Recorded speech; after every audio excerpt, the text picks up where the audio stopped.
السلام عليكم أصدقائي، مرحبا بكم مرة أخرى على قناتكم كيف تتقنها. في حلقة اليوم سوف نتعرض إلى عطل شائع في الغسالة الكهربائية. عطل اليوم هو ارتجاج الحوض. نعم، ارتجاج في الحوض. سوف نتعرف على أسباب هذا الارتجاج. إذا نفك آلة الغسيل، نفك هذا السلك كما ترون، سلك له نابض، هو يثبت قطعة المطاط الخاصة بالحوض المانعة لتسرب الماء وما إلى ذلك. ننزع الفيشات كلها، وننزع ما أمكن كل الحواجز التي أمامنا، لأننا سنستخرج الحوض كله. نعم، بأكمله سوف نستخرجه لنصل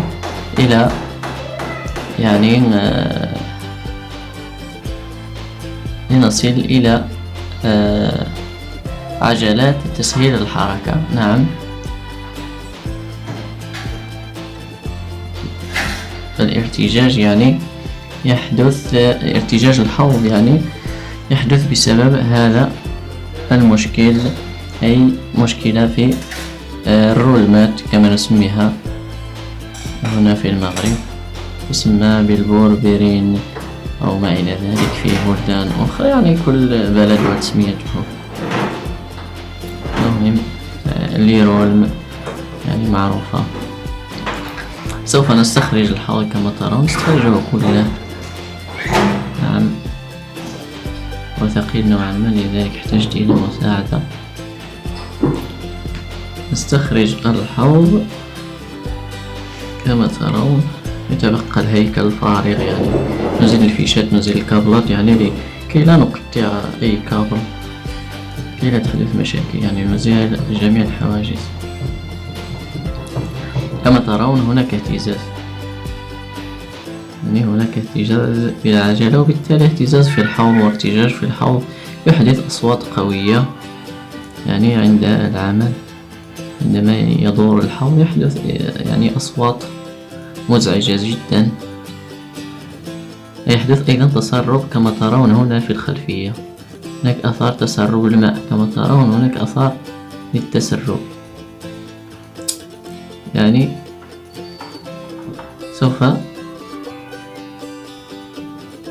سوف نفك البراغي، لأننا سنستخرج الحوض الذي بالداخل. سوف نفك الهيكل الخارجي للحوض، سوف نفكه تماما لنستخرج حوض الغسالة الذي بالداخل. إذا نفك البراغي واحدا تلو الآخر.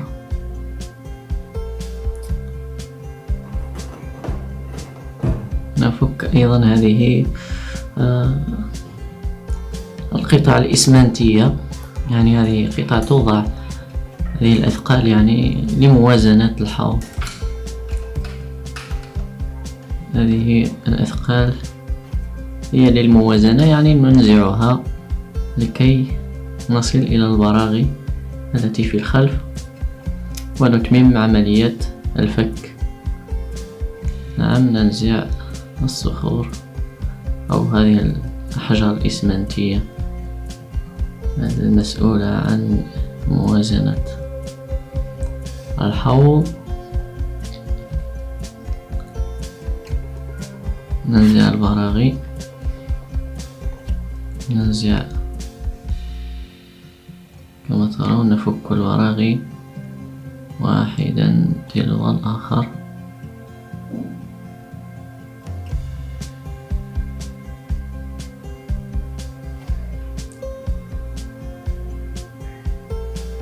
فك أيضا قطعة الإسمنت هذه التي تكون في الأعلى.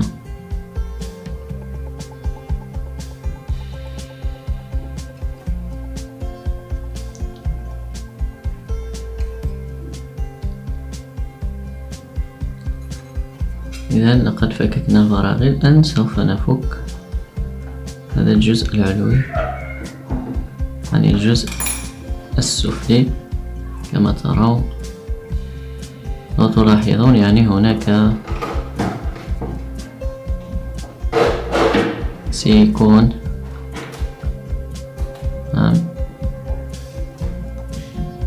سيكون يعني يضعونه لتجنب تسرب الماء.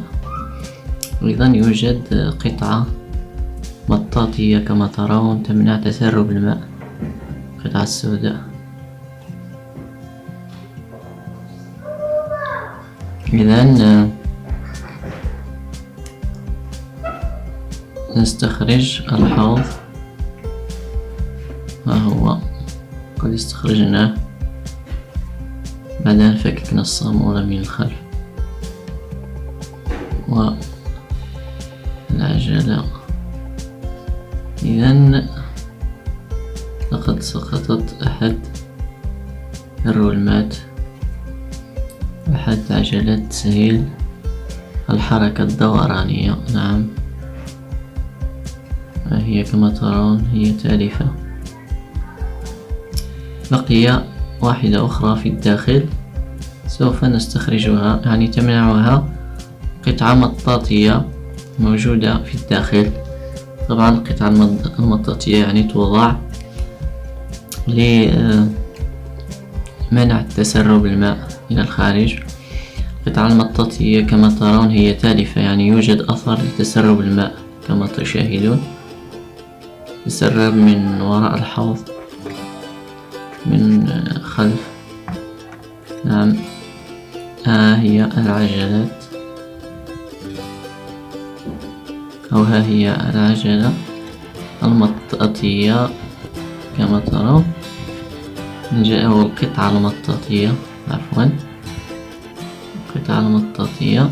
ثم هذه هي عجلة تسهيل الحركة. نعم، هذه هي الرولمة، هي تالفة تماما، يعني سقطت منها عدة قطع، هي تالفة تلفا تاما. إذن كما ترون تم تفريغ المكان تماما. هذه هي العجلة أو القطعة المطاطية.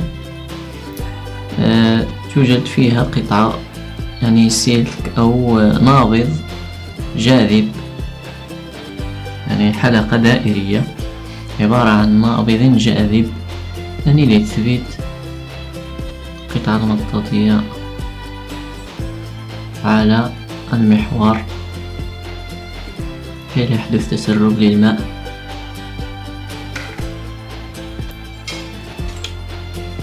ترون هذه هي القطعة الجديدة، يعني اشتريت قطعة جديدة، يعني عجلتين لتسهيل الحركة وقطعة مطاطية، يعني هذا هو السلك أو النابض الجاذب الدائري الذي على شكل حلقة. إذن هذه هي الثلاث قطع التي نحتاجها أو نحتاج إلى تغييرها. نعم، من الضروري تغيير القطعة المطاطية لكي يعني لا يحدث تسرب. أما القطعتين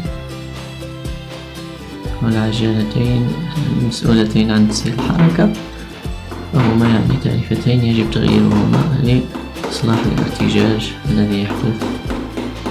إذن نطرق ببطء وعلى كل جوانب عجلة تسهيل الحركة، ندخلها في مكانها، ثم نضيف القطعة المطاطية. نعم، نضعها في مكانها ثم نتركها جيدا من كل الجوانب لتدخل في مكانها. نطرق بطرقات بسيطة على كل جانب تدخل يعني في مكانها. نعم، ثم في الخلف نضع العجلة الأخرى. هنا واجهت مشكلة، يعني هناك فراغ يعني حدث بين الهيكل وهيكل الحوض هذا وعجلة تسهيل الحركة. هذا الفراغ سوف نحاول أن نتخلص منه. من أولا نضع كما تشاهدون نشحم المكان، لا بد من تشحيم يعني لتسهيل الحركة، يعني على الأقل عند القطعة المطاطية يعني نشحم جيدا لكي يكون هناك سهولة في الحركة. ثم نعيد الحوض إلى مكانه. نعم. ثم يعني نأخذ كما تشاهدون علبة ألومنيوم، يعني علبة مشروبات غازية. نعم. سوف نقطعها ونضع يعني إطار فوق العجلة التي يعني سنضعها لتسهيل الحركة.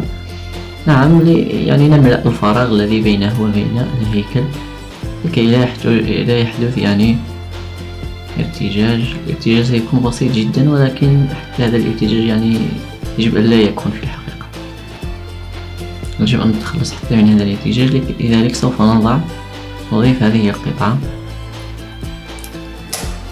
نعم، قطعة قصدير أو قطعة ألومنيوم، هكذا نضعها بين العجلة وبين الهيكل، ثم نطرق بواسطة مطرقة لكي نحكم تثبيتها. نعم، طرقت بواسطة على كل الجوانب إلى أن نحكم وضعها في مكانها المناسب. يعني يجب أن تدخل هكذا وهي مضغوطة. إذا نعيد العجلة كما تشاهدون، ثم نعيد الصامولة. نعم، نعيد الصامولة في مكانها، ثم نحاول أن نحكم تركيبها جيدا كي لا تنفك ولا تنفلت. إذا كما تشاهدون لقد أحكمنا تركيبها. الآن سوف ننظف المكان الذي بين الإطار العلوي والسفلي، ننظف المكان جيدا، ننزع البقايا العالقة، ننزع السيليكون القديم وما إلى ذلك، يعني كل الشوائب يجب نزعها. كما تشاهدون هذه هي القطعة المطاطية، يعني المسؤولة عن إحكام الإغلاق لكي لا يتسرب الماء. إذا نأخذ مسدس السيليكون ونضعه كما تشاهدون على الجوانب. نعم، نكثر من السيليكون على كلا الإطارين لكي لا يحدث تسربات. نعم، نحن لا نريد يعني أن يحدث تسرب، نحن في غنى عنه.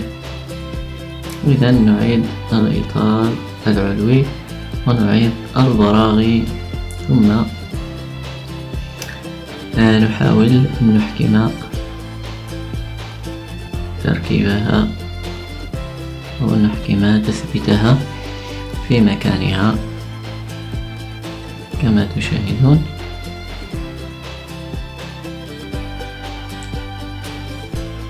ثم نعيد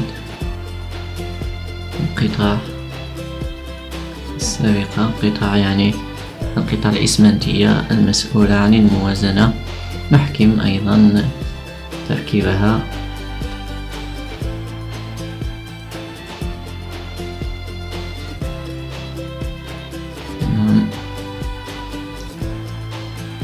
نحكم التركيب جيدا.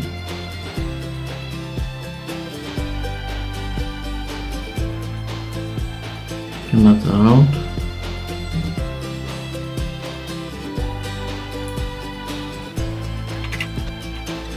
نعيد كذلك المحرك في مكانه الأصلي، نعيد البرغيين. نعم، هذه هي الأرجل التي تثبت يعني هيكل الحوض. سنعيد الأرجل في مكانها، ثم نعيد كامل الهيكل بعد أن نعيد يعني الأكروة أو القطعة المسؤولة عن تحويل الحركة من المحرك إلى الحوض. إذن بعد أن نعيد القطعة كما قلت مسؤولة عن نقل الحركة من المحرك إلى الحوض، نعيد تركيب كل شيء في مكانه. نركب الحوض في مكانه، ونركب أو هيكل الحوض، ونركب الفيشات وجميع القطع كما كانت. نعيد جميع الفيشات وجميع القطع كما كانت سابقا يعني. طبعا أشير إلى أنه إذا لم تستطيع تذكر الأماكن يعني نعم، أنابيب الماء هذه كذلك نعيدها، الأنابيب المطاطية نعيد تركيبها وإحكام تركيبها.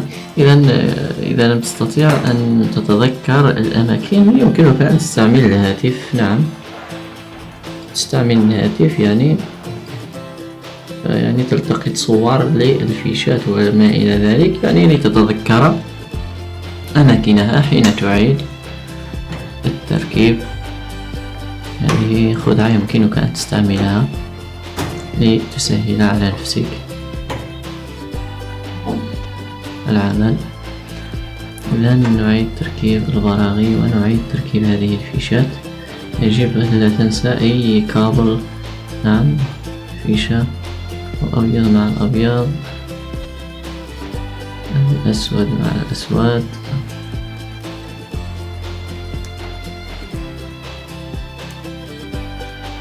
نحكم تركيب جيدا.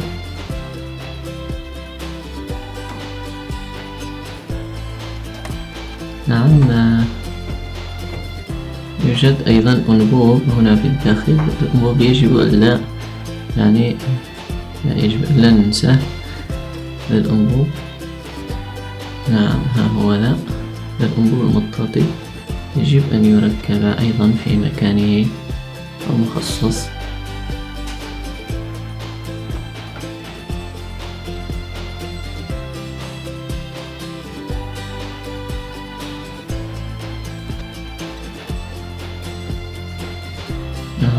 تم التركيب.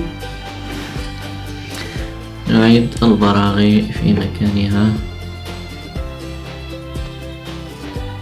ثم بعد أن نركب كل شيء نعيده في مكانه، يبقى هذا السلك المسؤول عن تثبيت هذا نتركه إلى الآخر، نتركه إلى أن ننتهي، ثم نخرج القطعة المطاطية كما ترون، نخرجها إلى الخارج، ثم نثبتها في مكانها المخصص، نركبها، ثم نركب السلك الذي به النابض الجاذب. نعم، هذا السلك مسؤول عن تثبيت هذه القطعة المطاطية. حاول أن تعيده في مكانه بإحكام.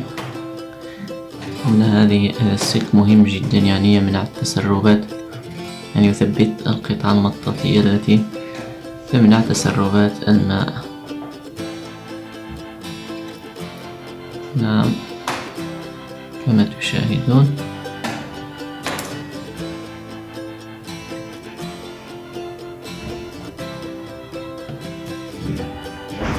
نعم، لقد تم إحكام التركيب.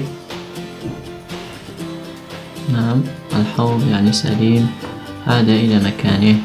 هكذا نكون قد أتممنا العمل تماما. إذا أصدقائي، شكرا جزيلا على متابعتكم للحلقة. لا تنسوا أن تدعمونا ببصماتكم وأن تشتركوا في القناة إذا كانت هذه أول مرة تشاهدون فيها القناة. لا تنسونا من دعائكم الصالح، وإلى اللقاء في حلقة قادمة إن شاء الله.